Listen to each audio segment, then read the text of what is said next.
قبر میں انسان کو ڈالا جائے گا، کافر کو بھی، منافق کو بھی، مسلمان کو بھی۔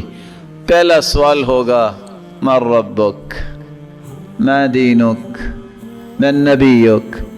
مومن تینوں کے جواب دے گا۔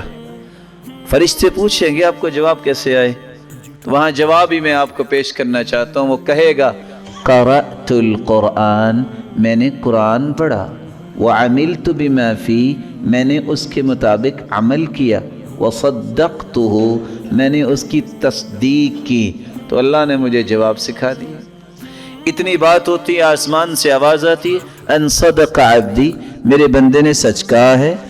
اس کا بہت پیارا گھر تھا، چھوٹی سی قبر میں اس کو ڈال کے چلے گئے۔ اور میرے فرشتوں افتحوا له بابا الى الجنہ، جہاں تک نظر جاتی اس کی قبر بھی کھول دو اور ایک جنت کا دروازہ بھی کھول دو۔ فَيَأْتِيهِ مِنْ رِيحِهَا وَطِيبِهَا، جنت کی فضائیں، یہ ہوائیں اور خوشبوئیں اس کے پاس پہنچیں۔ اس میرے بندے کو 3 چادروں میں لٹا کے چلے گئے، اس کے پاس تو بہت مال تھا، یہ حلال کھانے والا تھا۔ البسوہ لباس الجنہ، میرے فرشتوں اس کو جنتی لباس پہنا دو۔ یہ نیچے بھی بچھا کے کچھ نہیں گئے، کیونکہ یہ حدیث پہ عمل کرنے والے ہیں۔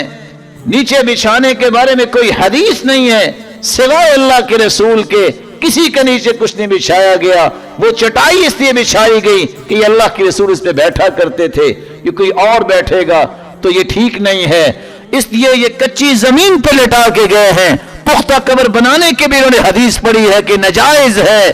اللہ کے رسول کے فرمان کے مطابق نہا رسول اللہ صلی اللہ علیہ وسلم ان تجصص القبور وان تبنى عليها وان يكتب عليها وان توطى، قبروں کو پختہ بنانا بھی منع، اس کے اوپر بلڈنگ بنانا بھی منع، اس پہ کتبے لکھ کے لگانا بھی منع، اور ان کی بے حرمتی کرنا، ان کو روندنا بھی منع۔